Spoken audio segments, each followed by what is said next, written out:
Fala pessoal, tudo tranquilo? A gente está aqui para falar um pouquinho sobre o T2, bem rápido, bem fácil, né? Ele está um trabalho bem objetivo, embora eu dê algumas informações aqui e ali textuais na questão 2 principalmente, mas enfim. Então, questão 1, eu estabeleço para um manipulador de 3 juntas, né, as variáveis de Dynavit-Ratzenberg, o A, o alfa e o D, ou o θ no caso, né? De juntas rotacionais, de juntas prismáticas ou rotacionais, que seja. Tá? Então, eu apresento os parâmetros necessários de Dynavit-Hartenberg, eu ainda estou com essa mania de colocar um S onde não tem que colocar, e eu peço para vocês apresentarem as matrizes de transformação de cada junta, A1, A2 e A3, que a gente fez nas últimas aulas, basicamente. Aqui ficou separado, eu tinha que ter cuidado isso, mas, enfim, depois eu mudo. E também o que a gente fez literalmente na última aula, eu quero que vocês encontrem a matriz de transformação T, que vai ser obviamente o produto das matrizes de transformação de cada junta, só que para uma configuração padrão aqui, padrão não, para uma configuração de juntas, né? Menos 90, 300 milímetros, o D2 e 45 graus. Tá? Então, é basicamente o que eu fiz na última aula, tá? Utilizem software para fazer isso. Eu aconselho, porque é realmente 3 juntas, começa a ficar muito chato de fazer na mão, e não é o que eu peço. Eu peço as matrizes A1, A2 e A3, e eu não peço o resultado do produto, né, na mão. Então, utilizem ali o código que a gente desenvolveu na última aula, né, modifiquem ele para facilitar. Nem precisa ser, nem precisa se trabalhar com matemática simbólica, que fique claro, pode ser trabalho numérico desde o início, porque tu tem o θ1 para juntar 1, tu tem o D2 para juntar 2 e o θ3 para juntar 3. Então, tu vai ter uma matriz numérica A1, A2 e A3. Talvez seja o jeito mais fácil de fazer, calcular o A1, o A2, o A3 e depois fazer o produto, tá? Então, essa é a nossa questão 1. Questão 2, eu falo um pouquinho sobre a base equatorial, a germânica equatorial, que seja. Essa aqui é conhecido como meio garfo, né? Também, mas esses são detalhes, né, não muito importantes, digamos assim. E além da foto, além do diagrama aqui com as medidas, e também com um exemplo aqui segurando um telescópio propriamente, um detalhe, esse é eu posso encarar ele como um manipulador, né? Ele é, de certa maneira, um braço robótico, né? Que tem 4 juntas, todas rotacionais. Eu tenho uma junta rotacional aqui embaixo, eu tenho aqui, ó, não sei se vocês conseguem acompanhar meu mouse, né? Mas aqui nessa parte, para mim está bem claro, talvez não seja claro para vocês. Eu tenho outra junta rotacional, porque esse garfo ele pode fazer esse movimento, tá? E eu tenho uma junta rotacional aqui, nesse eixo, e uma outra junta rotacional aqui. Depois eu desenho, inclusive, esse manipulador. O fato é o seguinte, só 2 delas são atuadas eletronicamente. Essa junta aqui e a última junta, que é, inclusive, perpendicular a essa. Pode ver, claramente perpendicular. Né? Essas 2 primeiras juntas aqui, elas são manuais. Pode ver que tem uns knobzinhos para tu ajustar. A ideia até já expliquei isso na aula, a ideia é tu alinhar esse eixo aqui com o norte ou com o sul celeste, e daí tu consegue navegar de uma maneira bem fácil, só rotacionando aqui essa terceira junta e a quarta junta, tu consegue orientar o telescópio para qualquer direção. Essa é a ideia básica, tá? Mas, assumindo esse exemplo, eu desenhei aqui, ficou bem... Dá para ver que ficou bem tosco aqui, essa parte aqui tá torta, mas eu acho que para vocês entenderam a ideia básica, né? Tá aqui a junta que tá ligada ao triplex, que fique claro, né? Que é o eixo 1, eu até assinalei o nome dos eixos, né? Eixo 1, o eixo 2, tem o eixo 3, tá? E o meu eixo 4 aqui perpendicular. Eu até coloquei aqui uma sinalização que esses eixos aqui eles são perpendiculares, porque isso é importante para essa base, né? Então, dada essa configuração, dado esse manipulador, eu quero que vocês estabeleçam os frames de referência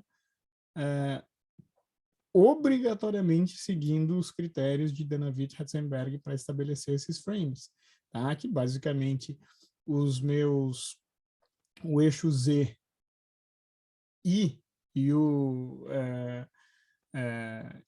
x e menos 1, eles têm que ser perpendiculares e se interceptar. Eu falei várias vezes isso, inclusive, tá? Tem um detalhe importante, uma dificuldade. Arbitrar o eixo 4, o eixo 3 é fácil. O mais chato é, provavelmente, arbitrar o primeiro frame, né? Lembre-se que o frame 0 vai estar alinhado aqui com o eixo 1, tá? Então, o Z obrigatoriamente tem que ser para cima. Os Zs, eles têm que se alinhar com os eixos, não esqueçam.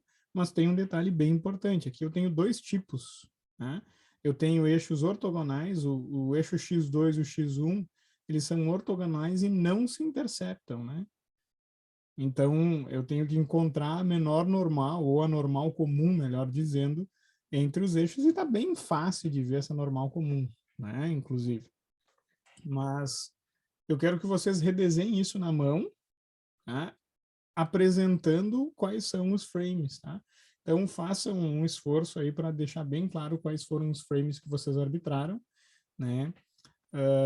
Eu coloquei alguns detalhes, né? Por exemplo, o eixo 1, ele intercepta sempre o eixo 3, tá? Porque quando eu vou fazer essa rotação aqui, esse ponto ele não vai mudar, tá? Tá, ele vai mudar no sentido que se eu mudo o eixo 2, né?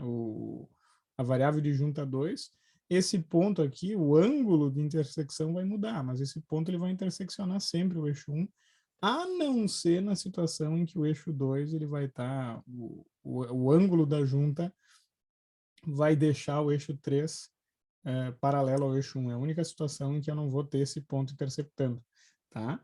Mas usualmente é uma coisa que não se faz. Os motivos eu não vou falar, mas usualmente esse eixo 2 aqui ele vai ter alguma angulação entre 0 e 90 graus. Aqui em Porto Alegre, eu já expliquei até na aula, 33 ponto alguma coisa, que é a nossa longitude ou latitude, agora não me lembro. É a nossa distância do Equador. 33, Porto Alegre, 36, Sul, agora não me lembro, mas enfim. Então, esse ângulo aqui, ó, ele vai para... Se eu vou usar essa base para fazer observações, aqui em Porto Alegre ela vai ser sempre fixa, inclusive, tá? Mas, óbvio, se eu transportar essa base, sei lá para Cidreira ou, sei lá, se eu for lá para o Nordeste, eu vou ter um ângulo bem diferente do ângulo da junta 2, tá? O fato é o seguinte, eu quero que só vocês arbitrem os frames. Então, tentem desenhar da maneira mais aprazível possível para que eu consiga entender que vocês realmente entenderam a forma com que se deve arbitrar os frames se eu quero obter os parâmetros de Danavitt-Ratzenberger para esse carinha aqui. O último frame, eu aconselho vocês a localizar ele, vocês podem localizar ele em qualquer ponto aqui no eixo 4. Lembrando que o frame do eixo 4 aqui, né, só para dar dicas, porque o trabalho também é importante nesse sentido, né, vocês usem o trabalho para aprender. Lembrem-se que no eixo 1 eu vou ter o frame 0, que é o meu frame fixo. No eixo 2 eu vou localizar a origem do frame 1. No eixo 3 vai estar a origem do frame 2. No eixo 4 vai estar a origem do frame 3. Tá? Então vai sobrar aqui o frame do eixo 4. Eu aconselho vocês a alinhar ele, a ser praticamente um espelho aí do frame 3, porque tu só vai ter a variável de junta, né, no final das contas. Mas vocês até podem usar qualquer arbitrem, né, outra localização. Eu aconselho a deixar a origem dele no eixo 4 também. Tá? Então, o frame 4 vai estar, a origem dele vai coincidir com o eixo 4. Tá? Se vocês olharem aqui, inclusive, ó, vocês podem ver que se eu imaginar que eu tenho um frame, um tool frame aqui, sendo o frame 4 até, se eu quiser, na verdade não vou poder fazer isso, eu vou ter que ter um frame adicional, tá? Esse frame provavelmente vai ter o Z alinhado com o meu, provavelmente, tá? Vai ter o Z alinhado com a direção do telescópio. Ah, mas eu não peço isso, eu não peço esse frame adicional. Vocês só precisam colocar um último frame que vai modelar essa última rotação aqui na real. Tá? E eu aconselho localizar ele, inclusive, nesse ponto de intersecção. Tá? Espero que vocês consigam fazer, não é? Talvez essa seja a questão mais chata, porque arbitrar frames é, de fato, chato. Por isso que eu não botei tanta dependência. Vale 2 pontos. Eu espero que vocês consigam aí pontuar bem nessa questão, mas não é uma questão, assim, comparado com as outras, ela é mais chatinha. Mas é muito, vocês têm que entender como que eu arbitro os frames, tá? Na questão 3, e a última questão, talvez seja mais fácil, ela se aproxima bastante de uma questão que eu também resolvi em aula. Eu tenho duas juntas rotacionais, inclusive, tá? Que engraçado, né? Eu tinha uma terceira questão aqui, vai ter uma terceira questão aqui, eu vou ter que refazer esse PDF por algum motivo. Eu acho que eu deletei para fazer o modelo e acabei não salvando, mas eu vou salvar. Tá errada essa questão, mas aqui tá certinho, tá, pessoal? Então, o que vocês vão ter que fazer? Dado essas variáveis de junta, eu quero o exercício, não digo oposto, né? Mas eu tenho as minhas variáveis, não as minhas variáveis de junta, perdão. Eu tenho os meus parâmetros de Danavitt-Hartenberg, e a partir desses parâmetros eu quero que vocês desenhem quais são os frames, partindo do frame 0, assumam no frame 0 como eu sempre faço, o Z para cima, o X para frente, digamos assim, e o Y para o lado, como eu faço em todos os exercícios, ou na grande maioria. Tá? E a partir desse frame fixo, vocês definam o frame 1, definam o frame 2 com base nesses parâmetros. Tá? Eu quero também que vocês apresentem a matriz de transformação, daí sim, em função dos tetas. Tá, pessoal? Em função de teta 1 e teta 2. Então, nesse caso, eu quero analiticamente que vocês façam o produto. Não é uma coisa muito difícil, porque é muito parecido com uma coisa que eu já fiz em aula, tá? Então, tá basicamente feito. É só mudar aí um que outro parâmetro, tá? E a terceira questão que eu acabei, que nesse PDF não tá feita por algum motivo, como eu expliquei, eu acho que eu deletei e acabei esquecendo de salvar, criar o PDF. A terceira pergunta ia ser que, tomando como base a origem do frame 2, associado ao elo 2, né? E, consequentemente, a junta 2 também. Esse ponto, ele vai percorrer que tipo de... ele vai percorrer quais são as possibilidades de localização? Um ponto, reta, uma superfície ou um volume? Tá? Porque se eu penso nos robôs industriais que eu trabalho com várias juntas, né, o tool frame normalmente é um volume. Tá? Eu posso chegar em qualquer ponto dentro de um certo limite conhecido como workspace. Então, para esse manipulador aqui, eu queria que vocês me dissessem se o tool frame, que tipo de caminho eu vou conseguir fazer com o tool frame desse manipulador. Ele vai se limitar a um ponto, ele vai percorrer uma reta, ele vai percorrer uma superfície no espaço ou um volume? Fica essa questão, vale 1 ponto. Esse carinha aqui vale 1 ponto também, tá, pessoal? E vou ter também a versão que eu postar agora, daqui a pouquinho, a alternativa C aqui, que é exatamente essa pergunta. Tá? E vocês vão poder me justificar tanto pelo desenho, se vocês quiserem, tanto pela matriz de transformação T, que é o produto A1, A2, ou as duas coisas. Tá? Tem N maneiras aí de justificar essa pergunta. Pessoal, espero que vocês consigam fazer bem. Utilizem o tempo da aula, não deixem para o final de semana. Eu não vou responder as dúvidas de vocês no final de semana, tá?